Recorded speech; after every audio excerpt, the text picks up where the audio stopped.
नमस्कार. आज मी बनवत आहे गावरान पद्धतीने चिकन रस्सा. यासाठी अर्धा किलो चिकन स्वच्छ धुवून घेऊया.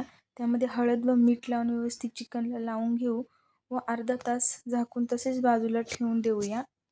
अर्ध्या तासानंतर एका कढईमध्ये थोडे तेल, तमालपत्र, अद्रक लसूण पेस्ट, थोडा बारीक चिरलेला कांदा परतून घ्या. त्यामध्ये थोडे टोमॅटो टाकून घ्या. व्यवस्थित परतले की आपले मॅरिनेशन केलेले चिकन टाकून द्या. 5-10 मिनटं चिकन असेच तेलामध्ये फ्राय करून घेतले. त्यामध्ये गरम केलेले पाणी घातले व 15-20 मिनटं शिजवून घेतले झाकण ठेवून. चिकन व्यवस्थित शिजले आहे.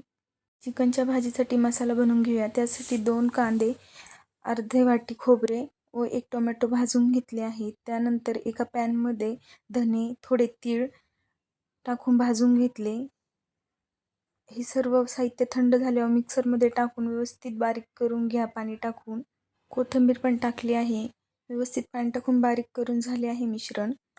आता एका कढईमध्ये तमालपत्र, तेल व बारीक केलेले मिश्रण टाकून घ्या. आता त्यामध्ये चिकन मसाला, घरचा काळा मसाला, हळद व थोडी धनी पावडर, मीठ टाकून व्यवस्थित तेल सुटेपर्यंत परतून घ्या. त्यामध्ये शिजवलेले आपले चिकन टाकून घेऊया.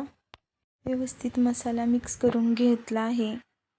आता थोडा वेळ झाकण ठेवून तेल सुटेपर्यंत परतून घेतले आहे. त्यामध्ये गरम केलेले पाणी घालून घेऊया. उकळी आली आहे भाजीला.